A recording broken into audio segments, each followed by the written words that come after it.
Mr. Vice Chairman, sir, through this proclamation, we are discussing the problem of a very important unit of this country where the President's rule has been promulgated. While supporting the resolution, I want to make some observations not only on Mizoram but on the entire northeastern region where the political situation continues to cause concern for this country.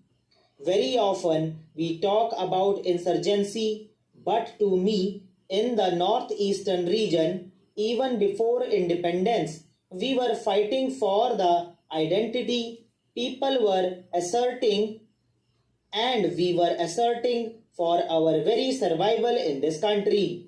By nature, tribals are very sensitive and they are very suspicious as far as their identity is concerned. In this wide Indian culture, naturally, the tribal people in the northeastern region have felt that unless they assert their identity, they would become totally submerged and they would become second rate citizens in the country. That was the fear that they apprehended, and it grew over the years. Another movement, I do not call it insurgency, was a political movement in Nagaland by which they had adopted a policy of non-violence, peaceful approach to the solution of the problem. But when they were pushed to the wall, they had to take up arms, and they never called themselves Naga Army, they called themselves Safeguards. It was a part of the undivided Assam. Because of the police action, they had to defend themselves, and gradually it has developed into a political movement, and they had to take up arms to defend themselves, to protect themselves, to protect the village. In this way, this kind of political movement continued not only in Nagaland but also in other parts of the northeastern region. This was followed by Mizoram, then again Manipur, and today this malady has been spread to Assam also. So do not take it only from the point of view of insurgency. I would urge this august house that the feelings, aspirations, the longings of these tribals in the northeastern region have got something to do with their survival for their existence. May I state here that in Nagaland, though it is a small state, it is a small tribe, we have our own history, we have our own political background, and it was no other leader than late Pandit Jawaharlal Nehru who recognized the identity of the Nagas, and it was Pandit Nehru who gave that political identity to Naga people. And therefore, the Naga people even now remember how great was Pandit Jawaharlal Nehru. He was a father of the downtrodden. He was a father of the people there. Let us come to Meghalaya. The same agitation was going on, but fortunately, Meghalaya could emerge without shedding any blood, and through a peaceful process, the state of Meghalaya was carved out, and this was given by no other person than Mrs. Indira Gandhi.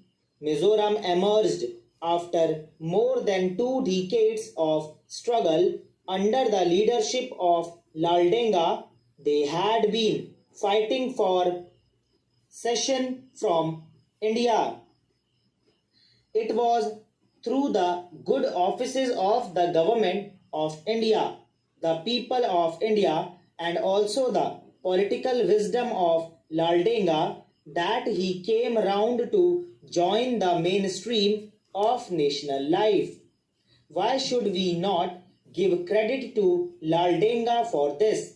It was he who took the step that we should be a part and parcel of the Indian Union. Shall we not give him the credit? So, I would request the honorable members not to utter any charitable words against Laldenga just because there is president's rule there. Whether president's rule is there or the elected government is there, Laldenga is also there. How could he come to power after the last election? I would remind this august house that the tribal people are very considerate. It was Mr. Laldenga who highlighted or projected the mesos in the eyes of the people of India and the world.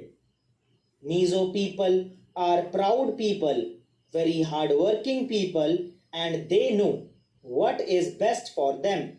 Therefore, when this accord was signed, the Mizo intellectuals and the Mizo people said, why not give chance to our leader, Mr. Laldenga?